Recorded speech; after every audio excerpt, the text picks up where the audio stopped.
Maria estava do lado de fora do túmulo, chorando. Abaixou-se e olhou para dentro e viu 2 anjos, vestidos de branco, sentados à cabeceira e aos pés do lugar onde tinha estado o corpo de Jesus.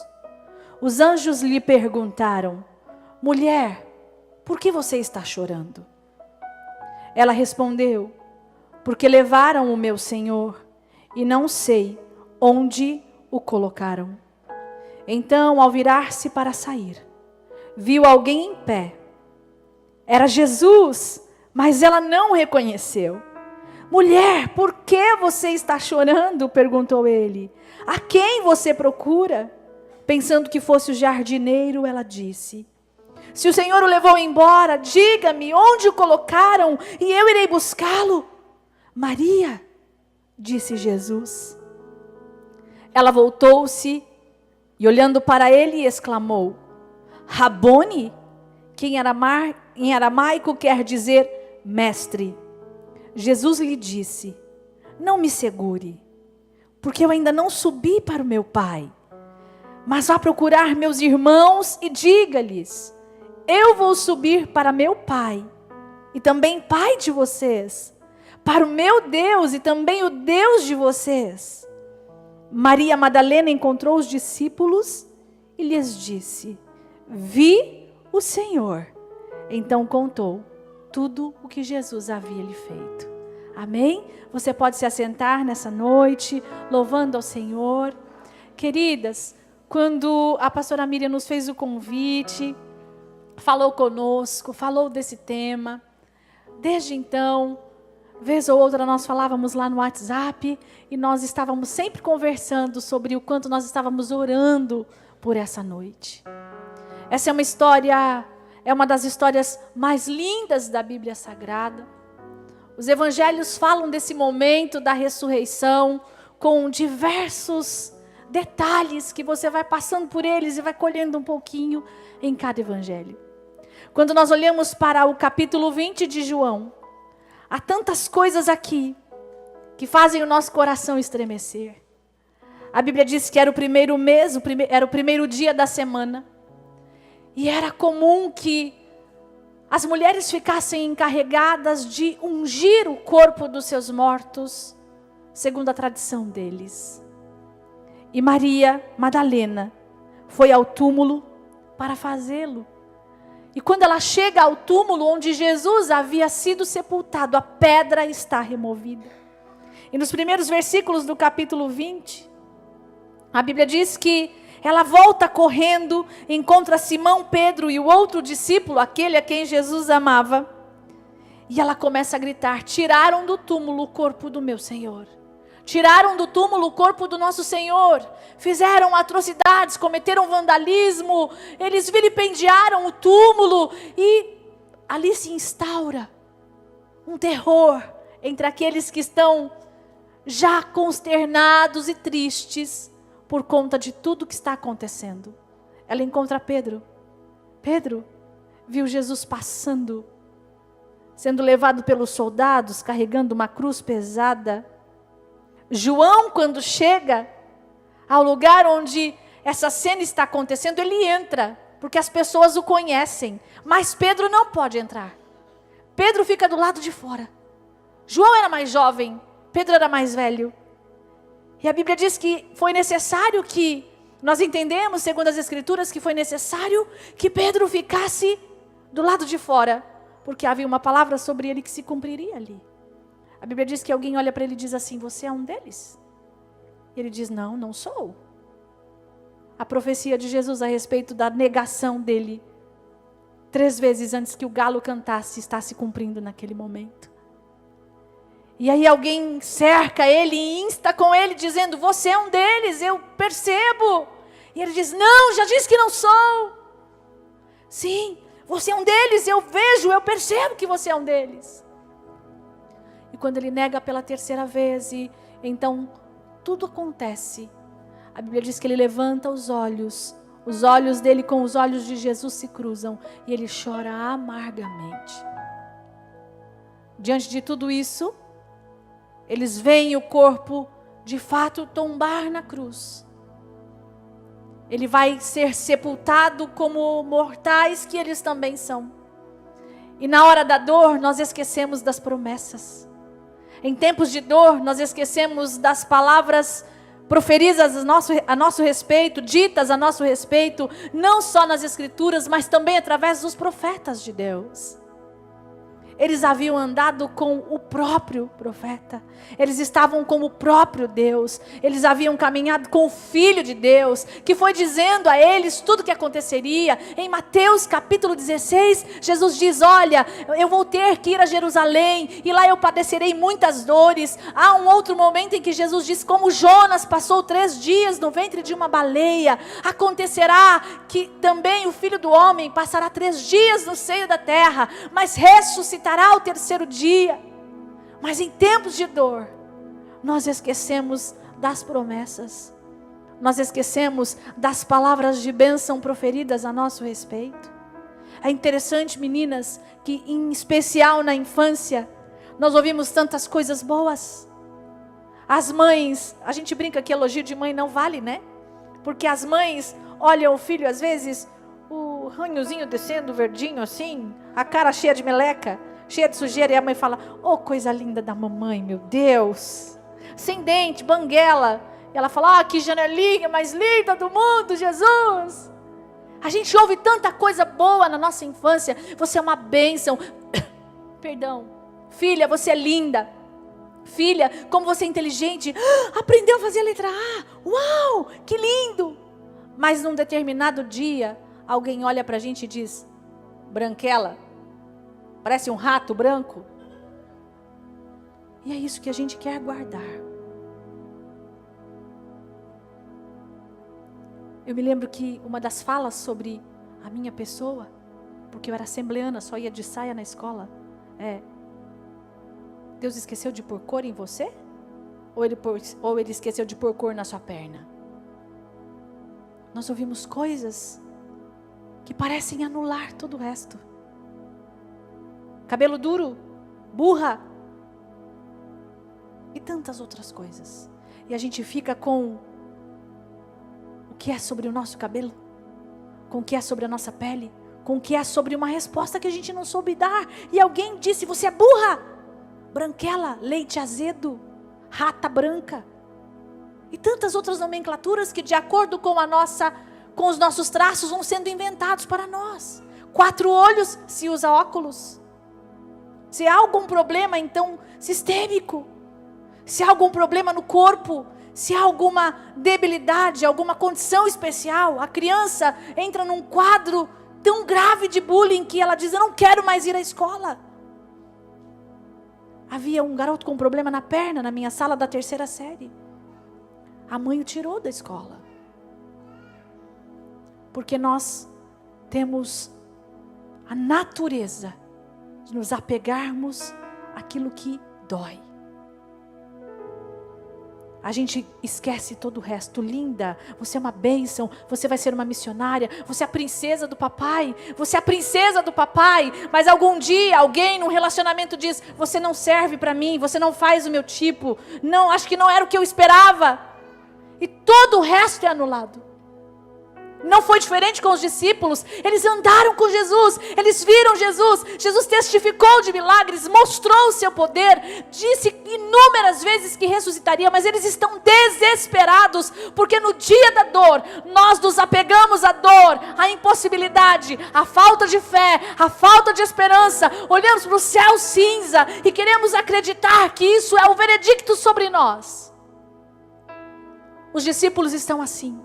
Madalena está assim, como eu e você no dia da dificuldade, como eu e você diante das palavras torpes de alguém que não sabe o que está dizendo, como eu e você quando as coisas dão errado, como eu e você quando nós tínhamos uma expectativa tão alta e de repente toda expectativa vai por água abaixo. Você tinha certeza que a Caixa aprovaria o financiamento da sua casa, mas alguma coisa sai diferente.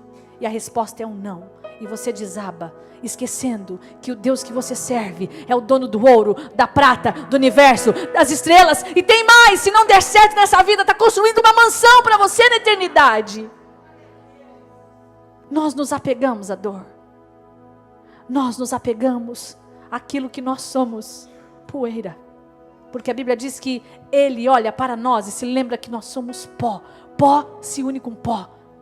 E se nós não voltarmos os nossos olhos para o consumador, para o autor, para aquele que é o fundamento da nossa fé, nós ficamos perdidos com as poeiras, com aquilo que é passageiro dessa vida. Aquela mulher está desesperada. E ela encontra Pedro. E ela encontra João. E quando ela encontra os discípulos, eles deixam ela para trás. A dor dela continua com ela. Porque João é jovem, Pedro é mais velho, mas eles saem correndo. E eles deixam ela para trás. Ela foi pedir socorro. Ela foi pedir alívio. Ela foi pedir uma palavra. Ela foi pedir um direcionamento. Eles, mais do que ela, estavam com Jesus 24 horas. Ela foi querer sanar talvez a dúvida de que será que aquilo que ele estava dizendo naquele dia não é... Não, eles a deixaram em pânico ainda mais. Eles saíram correndo. Às vezes na minha vida e na sua acontece a mesma coisa. No dia da dor, a gente vai correndo pedir ajuda. Em especial também lá na nossa infância, e eu gosto de relembrar essa fase, porque ela determina tantas coisas. E a gente diz, mãe, os meninos me chamaram de vareta, pau de vara-tripa. Ela fala, mas também não come. A gente vai buscar socorro. E alguém sai correndo. Em tantas outras situações da vida,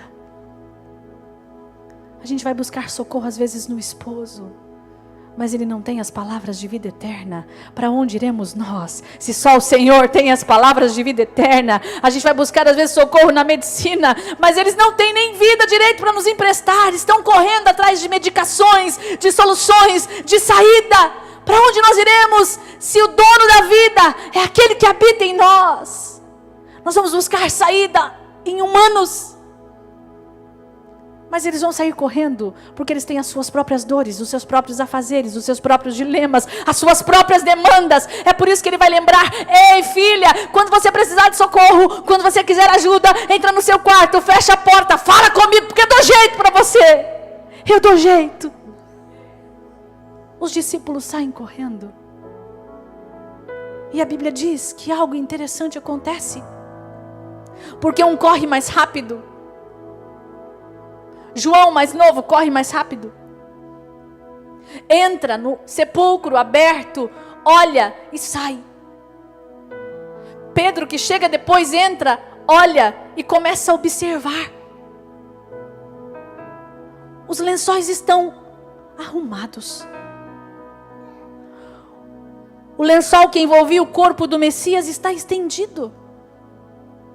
Ele dá uma olhadinha na tumba, ele fala, não parece roubo. Engraçado, não parece que alguém roubou aqui, porque que ladrão que ia roubar um corpo e ia dobrar o lençol? E ele dá uma olhada novamente, e o lenço que estava sobre o rosto de Jesus está dobrado ainda de forma ainda melhor do que o lençol que envolvia o seu corpo, está colocado num lugar à parte. E João entra de novo. E eu não sei se Pedro disse... Porque quando João entra de novo e vê o lençol estendido, e o lenço que estava sobre o rosto de Jesus, dobrado do lado, a Bíblia diz que ele viu, e há um versículo dedicado a isso, é o versículo de número 23, perdão, é o versículo de número 9 do capítulo 20, o versículo de número 8 e o 9 são dedicados a isso. Entrou e notou que o lenço que cobria a face de Jesus estava dobrado e colocado à parte.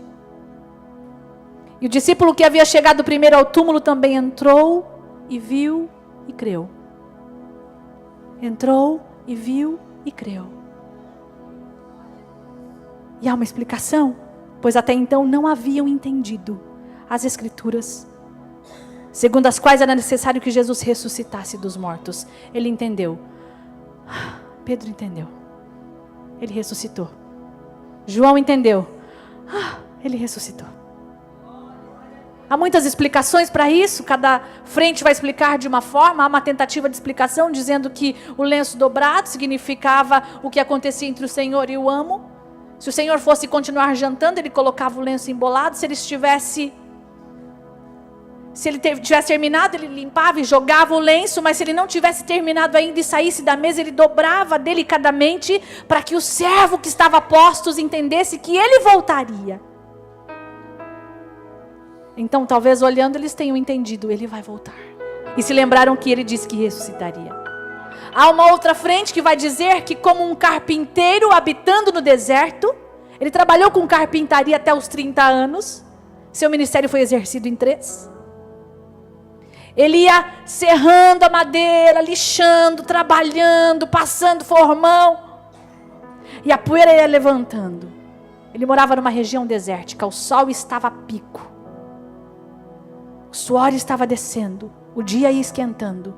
Conforme a poeira da madeira subia, o lenço precisava ficar dobrado num lugar à mão, para que ele pudesse pegar com uma mão só, limpar o rosto e continuar trabalhando. Só um carpinteiro dobraria o lenço daquela forma.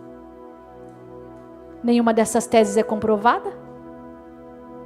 Os judeus dizem que pode, alguns judeus convertidos dizem que pode ser símbolo de um manto que os judeus ainda usam hoje para oração, que precisava ficar dobrado de uma forma que a qualquer hora que o dono chegasse pudesse usá-lo. Não vem ao caso. Fato é que Pedro entendeu, João creu, e eles estavam aliviados. Mas Maria veio correndo atrás. Eu não sei quantos anos ela tinha, ou se ela fosse sedentária como eu e você. Demorou um pouquinho mais para ela chegar. Ela veio correndo atrás, chegou depois.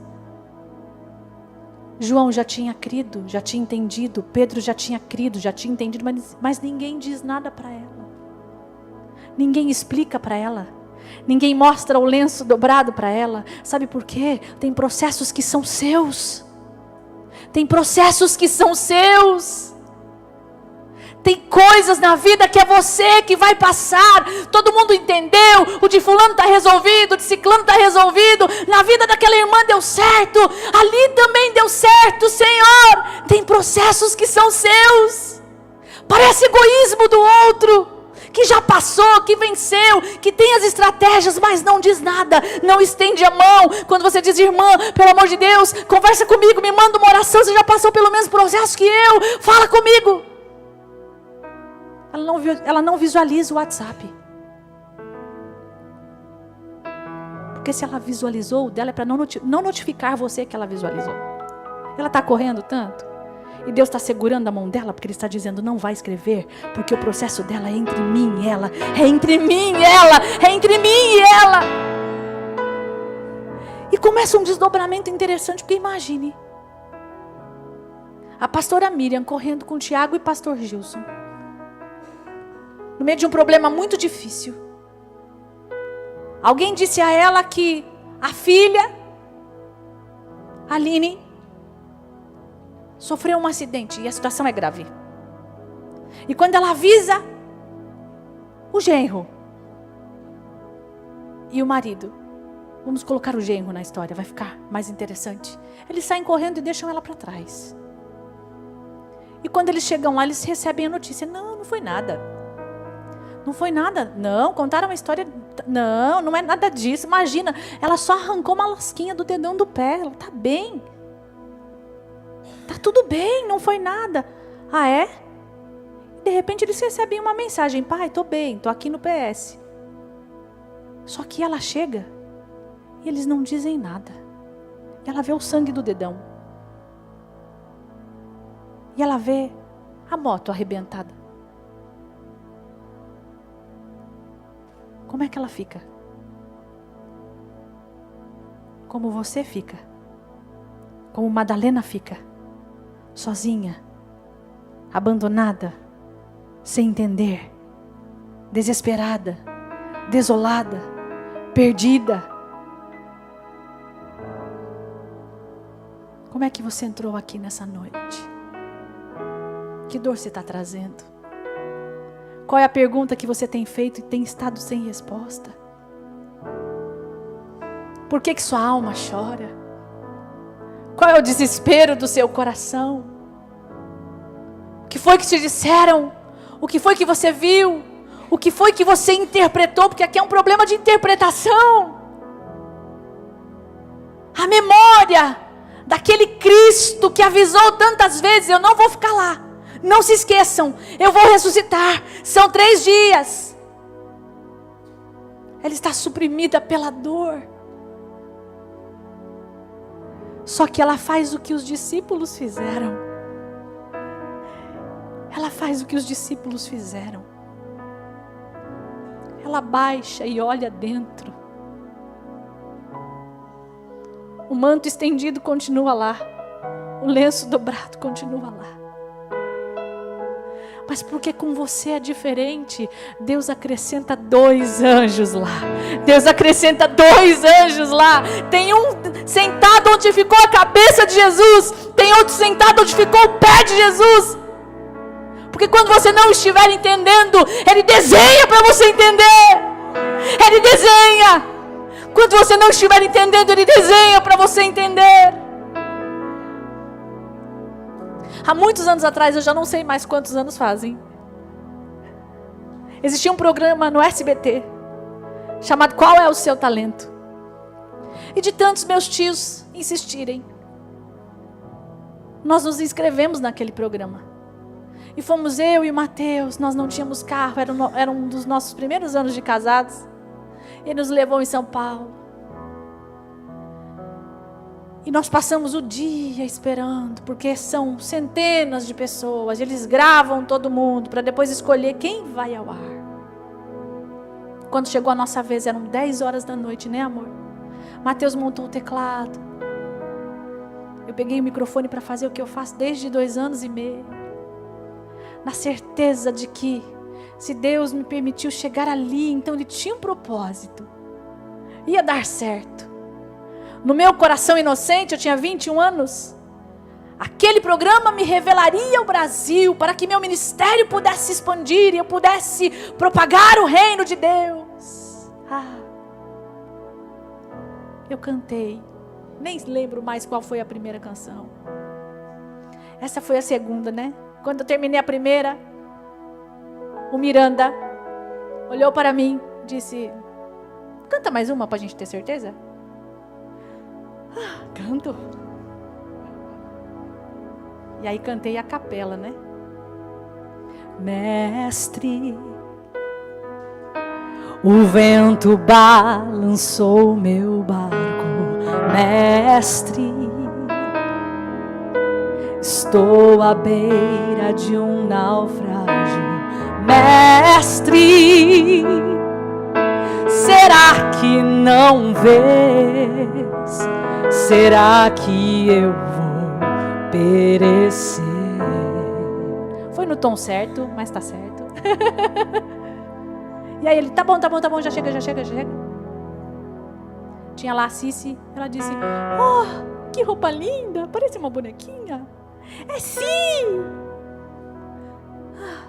Eu já sabia, Jesus, glória. Silenciosamente.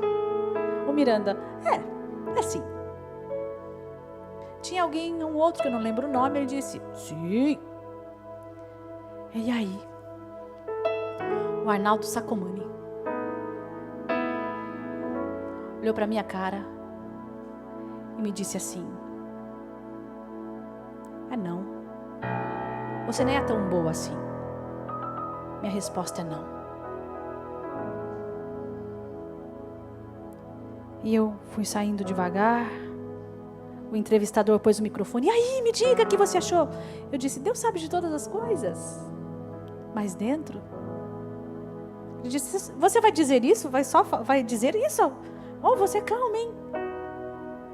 E eu fui indo para trás do palco e disse: Deus, por que o Senhor me permitiu passar essa vergonha? Eu imaginei ele respondendo: eu fiz inscrição para você? Eu escrevi lá, eu desci aí, fiz alguma coisa para você? E veio um moço com rádio, um microfone, sem fio. Ele disse: eu era crente, mas eu estou desviado. Fazia tanto tempo que Deus não falava comigo.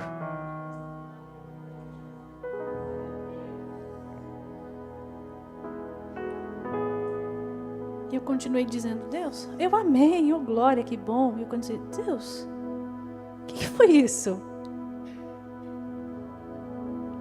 Era um uninho do meu tio, nós voltando na estrada, um caminhão na nossa frente durante algum tempo. Não tinha como ultrapassar. E eu olhando para fora, pensando. E de repente o farol do Uno bate no paralamas do caminhão. E havia um texto bíblico ali. Aquele caminhão segurando a gente já há muitos minutos. Porque Deus queria falar comigo. E o texto era: eu é que sei que pensamentos que tenho a vosso respeito, pensamentos de paz e não de mal. E eu comecei a chorar. Eu disse: Deus, eu entendi, mas não deixa passar na TV, porque eu não quero passar vergonha, então. Chegou o dia que o programa ia ao ar, todo mundo sentado na sala, a família inteira esperando. Eu disse: foi não, vamos ver como foi. Terminou o programa. Eles não escolheram a nossa atração. Para não dizer que nós não estivemos lá, o programa terminou com a imagem do Mateus sentado no teclado. Mas meu rosto não apareceu lá. Não é do seu jeito, querida. Não é do meu jeito. É Ele quem quer ser visto. Sua dor não pode suplantar o que Ele tem para você nesse processo. Seu desespero não pode suplantar o que Ele tem para você nesse processo.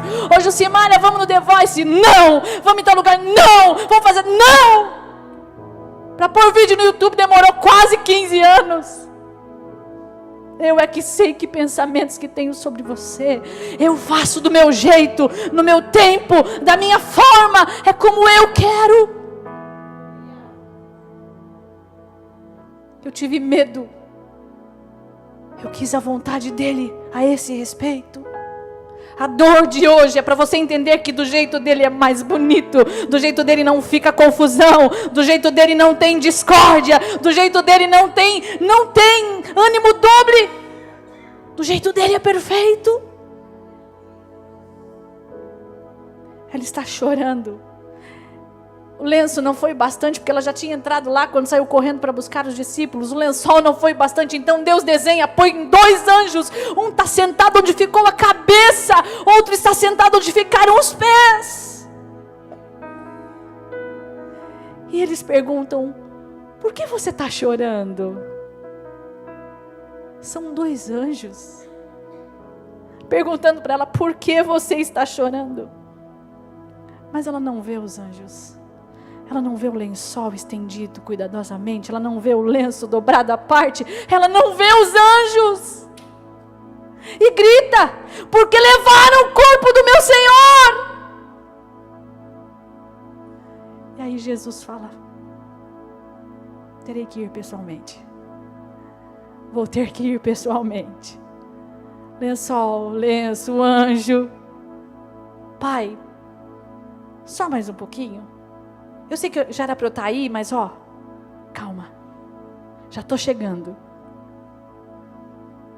Então, ao virar-se, saiu, viu alguém em pé. Era Jesus, mas ela não reconheceu. Ela confunde Jesus com o jardineiro. Ei, para de procurar pelo em ovo. Para de brigar com o dono do universo. Para de apontar o dedinho para Ele. Ele já está aí. Ele está no processo. Ele está no deserto. Ele está na fornalha. Ele está no ventre da baleia. Ele está na cova dos leões. Ele está aí com você. Para de mimimi. Eu não te deixarei. Eu estarei com você até a consumação dos séculos. Quando você passar pelas águas, eu vou passar com você. Quando você passar pelo fogo, eu vou passar com você. Ainda que você ande pelo vale da sombra da morte, eu não vou deixar você.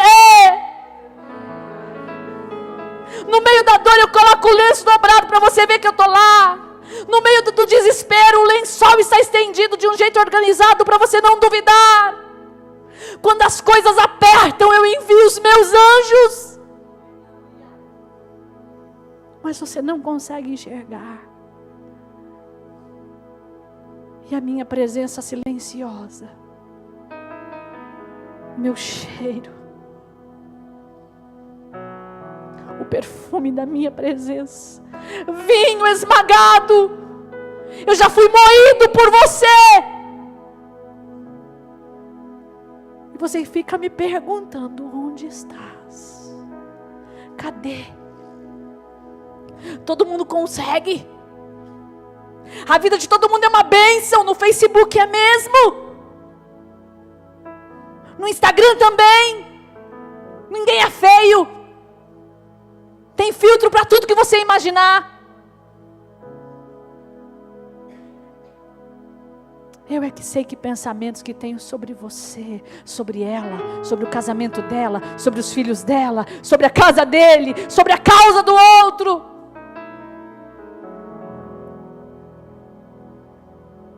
O que você trouxe hoje? Por que você está chorando? Jesus não resiste. Ele fala: vou ter que lembrá-la quem eu sou. Vou ter que lembrá-la da cruz. Vou ter que lembrá-la dos cravos. Vou ter que lembrá-la que eu estive com ela, cumpri todas as minhas promessas, mas agora chegou a hora de voltar para o Pai. Mas Pai, só mais um minuto. E aí Ele faz o que só Ele sabe fazer. Ele te chama pelo nome. Ele te chama pelo nome. Ele te chama pelo nome na frase de um para-choque de caminhão. Ele te chama pelo nome numa mensagem que você recebe pelo WhatsApp. Ele te chama pelo nome numa canção que você ouve no rádio da vizinha. Ele te chama pelo nome de algum jeito. Ele se manifesta, te chama pelo nome. Aprove Deus que não seja no ventre de uma baleia, por desobediência. Porque Ele mandou anjos, dobrou o lenço, estendeu o lençol. Os discípulos entenderam, saíram correndo, mas o lençol esteve ali o tempo todo, o lenço esteve ali o tempo todo, não foi o bastante. Ele mandou anjos. Entender agora é um processo que é você quem precisa fazer, querida. Quando Ele vê que não há jeito, a Bíblia diz que antes de manifestar-se, antes de chamá-la pelo nome, Ele também diz: mulher, não chores. Só que eu acho que é diferente do tom dos anjos, viu, meninas? Posso imaginar. Os anjos dizem: mulher, não chores. Porque eles são o desenho de Deus para ela. Deus pintou, falou: o cenário vai ser esse. Entendeu, Gabriel? Você senta onde ficou a cabeça. Você sabe onde é, né? Nós observamos toda a crucificação aqui da eternidade. Você sabe bem onde. E você, Miguel, você senta nos pés. Que dela vai entender. A cena é essa, beleza? Beleza. Vamos lá, pai. Ela não entende. E Jesus, que ainda não tinha voltado para o Pai, imagino que nessa hora o lado humano pode ser aquele que foi manifestado no templo, quando Ele virou a mesa. Ele fala: mulher, por que você está chorando? Talvez Ele tenha usado o mesmo tom de Eucana. Ana, chega, né? Para que está feio. Por que você está chorando? Eu não sou melhor para você do que 10 filhos? Imagino que o tom, na condição do lado humano que ele ainda estava, do qual ele ainda estava de posse, talvez tenha sido: mulher, por que você está chorando? A quem você procura? E ela responde: ao virar-se,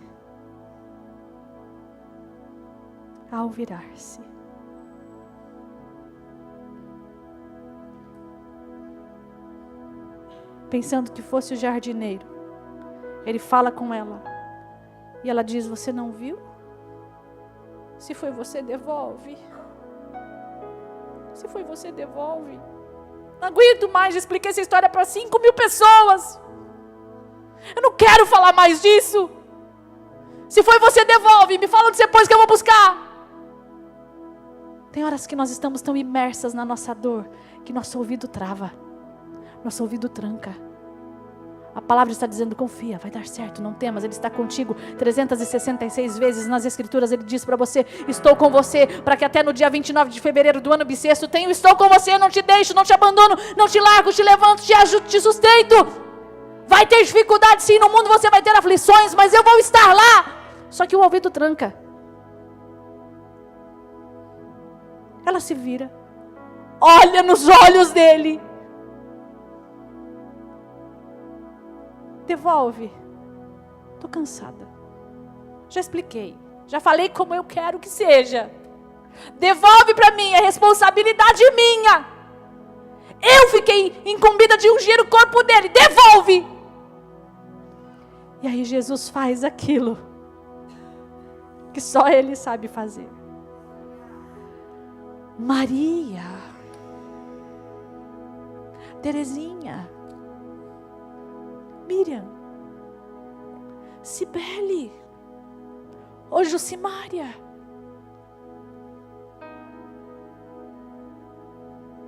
Raquel, Lúcia, Bruna, Débora, Fernanda.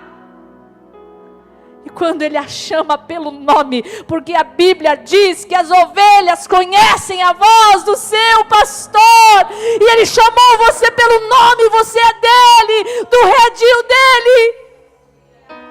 Ela diz: Rabone, Rabone. E ela está tão desesperada que ela agarra ele, segura ele, pendura na capa dele, nas vestes dele. E ele diz: sou eu, tá tudo bem, calma. Mas ela não solta. Porque quando você entende que ele está aí você agarra nele e não solta. Ele fala: calma, não posso ficar aqui, tá tudo bem. Preciso voltar para o meu pai, é o mesmo pai, entendeu? A cruz, aquelas dores lá ao pé do Calvário, todo o sofrimento que você me viu passar, foi para que meu pai fosse seu pai também, porque agora eu te faço co-herdeira comigo da glória de Deus. Eu estou voltando para Deus, mas Ele é meu Deus e seu Deus. Você não está sozinha, calma, não chore nunca mais, não se desespere, não se atormente, não se atemorize. Vai avisar seus irmãos, vai avisar os demais. E a Bíblia diz que ela sai correndo, ela arruma forças, a corrida que faltou na chegada ela encontra na volta, e ao voltar correndo, ela volta sorrindo, sorriso de uma orelha a outra, dizendo: eu vi Jesus, eu vi Jesus, eu vi Jesus, eu vi Jesus. E ela conta como foi a história. Eu quero encerrar. E antes de encerrar, eu quero dizer a você que esse processo é para que você possa contar como foi a sua história. Essa fase ali na porta do sepulcro dos sonhos que você viu morrerem, serem enterrados. Na verdade é para que um dia você possa contar como foi a história de um Deus que ressuscita sonhos, de um Deus que faz nascer sonhos onde eles nunca antes existiram, porque Ele cria um caminho no meio do mar vermelho, para que a memória dos peixes aqui, água desse lado, te façam ter sonhos, para que você possa dizer aos seus filhos: Ele fez e eu vi, Ele fez e eu vivi, Ele fez e eu experimentei, Ele fez e eu estava lá, Ele fez. Gostaria que você colocasse a mão no seu coração. Nós vamos cantar sobre sonhos. Nós vamos cantar sobre portas fechadas. Nós vamos cantar sobre o Cristo da cruz. Ele se fez cordeiro por você. Ele se fez pecado por você. Ele se fez propiciação por você. Ele foi o sacrifício que te libertou da sua antiga condição e te colocou assentada entre príncipes e princesas. Você é uma princesa. O que foi que Ele já desenhou para você e você não entendeu? Eu sei que te veio um monte de coisa ao coração. Lembra daquele dia que Deus desenhou e você não entendeu? Era Ele, sim, era Ele. Quando você olhou melhor, porque eu imagino que quando ela solta Jesus, ela só dá uma olhadinha de novo para ver se os anjos ainda estavam lá. Ou talvez depois lembrando da primeira vez que ela olhou, e quando Pedro e João contam por que eles creram, ela lembra do lenço dobrado. Sabe por que Deus tem deixado sinais? Para que quando você pensar em desistir, você se lembre da cura que Ele trouxe quando a medicina disse não, da libertação que Ele trouxe quando a humanidade disse não, da saída que Ele apontou e preparou e desenhou quando tudo dizia não. Deus vai deixando sinais.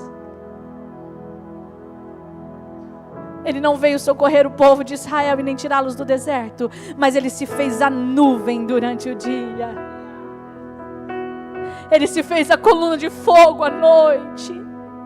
Ele se fez o maná descendo do céu todas as manhãs. Eles não tinham percebido ainda, então Ele se fez carne quando eles tiveram vontade de comer carne. Ele foi a água da rocha jorrando para saciar a sede deles. Ele se fez o caminho no meio do mar, como Ele tem se feito o caminho para você há tantos anos. Por que o desespero, mulher? Mas mais do que tudo isso, Ele se fez o cordeiro. Ele se ergueu na cruz do Calvário dizendo: por amor, é por amor, é porque eu te amo, é porque eu te amo, é porque eu te amo, é para que você não tenha dúvida do meu amor. E eu quero que você feche os seus olhos e corra para o pé da cruz. João 3,16, o texto áureo do Evangelho, o texto áureo do cristianismo bíblico. Porque eu te amei, eu dei o meu próprio filho para morrer por você. Porque eu te amei.